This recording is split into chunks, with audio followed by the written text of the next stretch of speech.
A new year can mean new health questions and challenges, and in the midst of a pandemic, we want to make sure that you can get your health insurance related questions answered. So we're going to help you get those questions answered with our two experts. I'm joined by Dr. Catherine Sevier, president of AARP North Carolina. She's also on the governor's task force for health disparities. And Brandy Hill, she's the agency owner of All Insurance for You. What we want you to do is be able to text your question. This is text only. Do not call. Again, text only, and you text your question to 336-379-5775. All right, let's start because we already have some questions in the queue. Brandy, let's start with you. This person asks, should health insurance cover the cost of COVID tests, and will they cover the cost of rapid COVID tests as well? Absolutely, yes. The Affordable Care Act plans, Medicare plans, they're all covering the COVID test. Okay, and Yes. then I wanted to then hand it off to you, Catherine, because I want to make sure that those folks who are on Medicare know that their tests are covered as well. Is there anything else that they should know about that if they're on Medicare? No, Medicare is committed to taking care of folks when they suspect they have COVID or as they need treatment.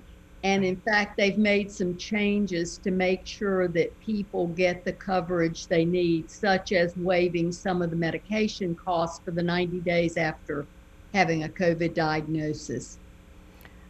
Gotcha. Okay. This person is asking kind of a follow-up question. Brandy, this person says, can I use HSA funds to pay for a COVID test?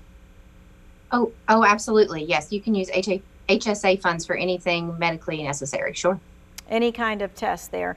Now, this is a common question that we get, Catherine. It says, what's the difference between Medicare and Medicaid?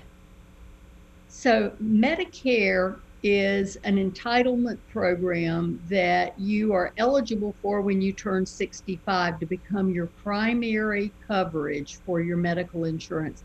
Medicaid is available to some people, and it's based on their finances. So they have to qualify by having income limits that they've established. And in North Carolina, those are around 100 to 120% of what is considered poverty. All right, so Medicaid is need and Medicare is a certain age.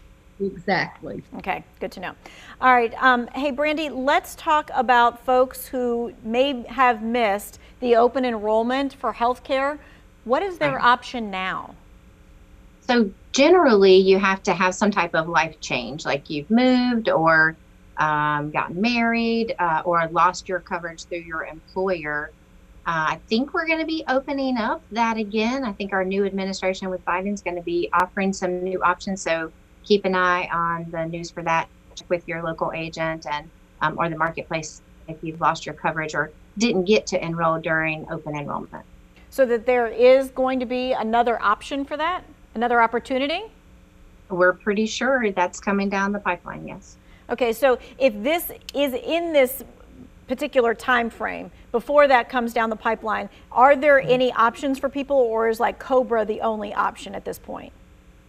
Short-term health plans are an alternative to COBRA, or COBRA as an option if you missed your enrollment and you don't have one of those special enrollment periods. Mm-hmm.